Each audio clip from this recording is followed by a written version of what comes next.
Yeah, I'm back with Harley. Let's get to it. Harley had left her cigarettes by her desktop computer. She goes back to get them, shakes one out, lighted. Look at the office phone and its charging cradle sign, and listen to Penelope. Second message. It started on a note of disapproval. This is very short, spaceful messages, Miss Garney. I'd like to talk to you, or Mr. Huntley, or both of you, about my daughter Barney. She disappeared 3 weeks ago on the 1st of July. The police investigation was very superficial. I told Detective James that write to her in a message. Told Izzy write to her face, Harley says, and just smoke from her nostrils. Men are often captivated by Izzy red hair, salon enhanced these days, no doubt, and her misty gray eyes. Women less frequently, but she's a good detective. Harley has decided that if Pete retires, as he keeps threatening to do, she'll try to lure Isabel away from the cops and over to the dark side. There is no hesitation about going to the third message. Harley has to see how this story ends. Although she can guess, chances are good that Barney is a runaway and her mother can't accept that. Penelope Dow voice returned. Barney is an assistant librarian on the Bells campus at the Reynolds. It opens again in June for the summer students.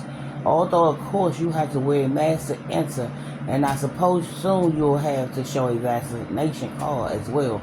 Although so far they haven't.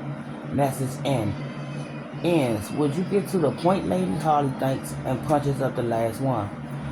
Penelope talks faster, almost speed rapping. She rides her bikes to and from her job. I told her how unsafe that is, but she says she wears her helmet, and if that would have saved her from a bad crash or getting hit by a car. She stopped at the jet mark for its soda, and that's the last. Penelope begins to cry. It's hard to listen. Harley takes a monster drag on her cigarette, then mashes out. The last time she was saying, please help. Message ends. Harley has been standing holding the office phone in her hand, listening on speaker.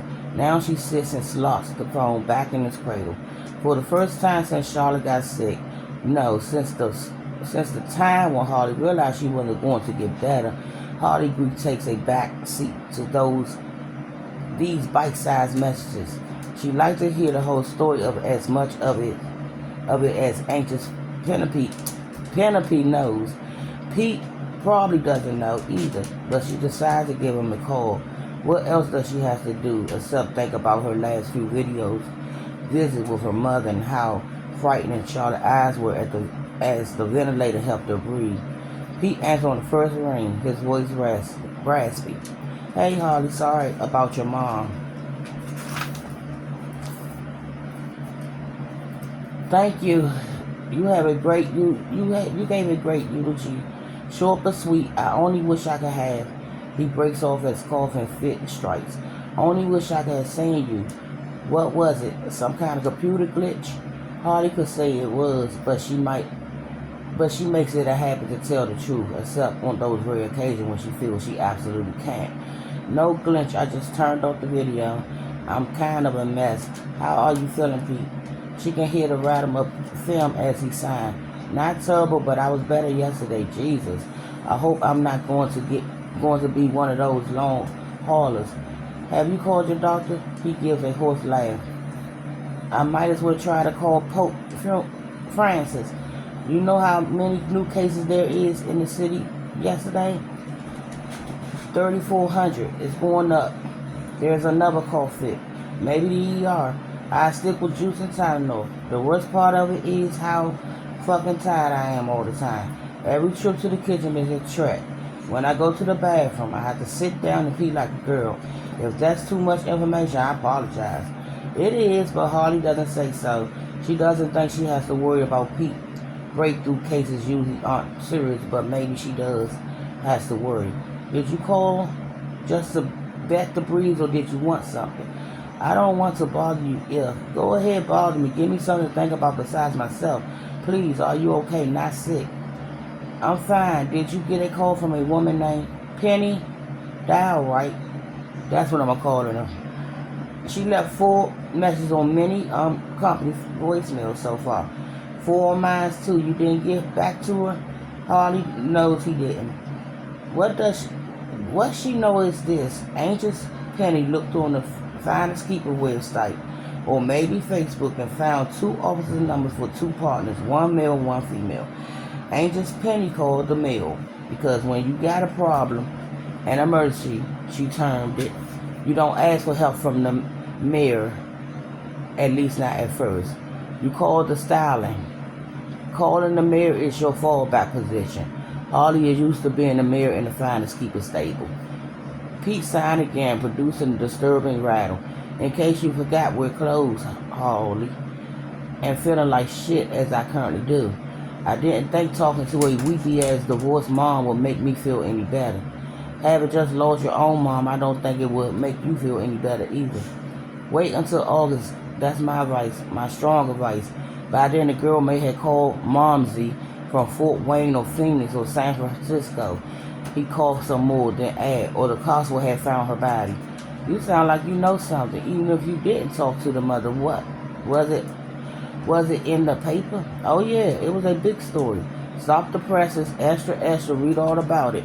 2 lines in the police beat. Between a naked man passed out on Cuban Avenue and a rabid fox wandering around in the city center parking lot. There's nothing else in the paper these days except C-19 and people arguing about masks, which is like people standing out in the rain and arguing about whether or not they're getting wet. He paused, then added rather reluctantly. The lady voicemail said Izzy caught the squeal, so I gave her a call.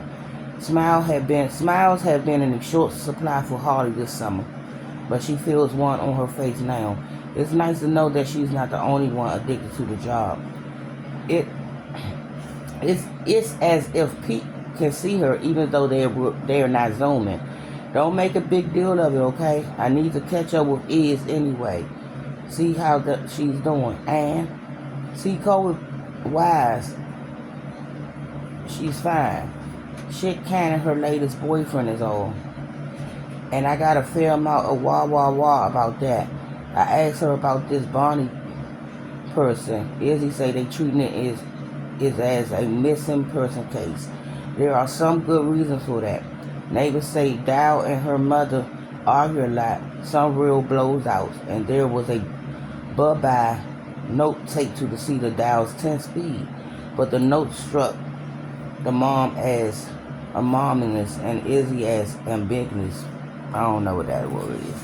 But I'll be back, y'all.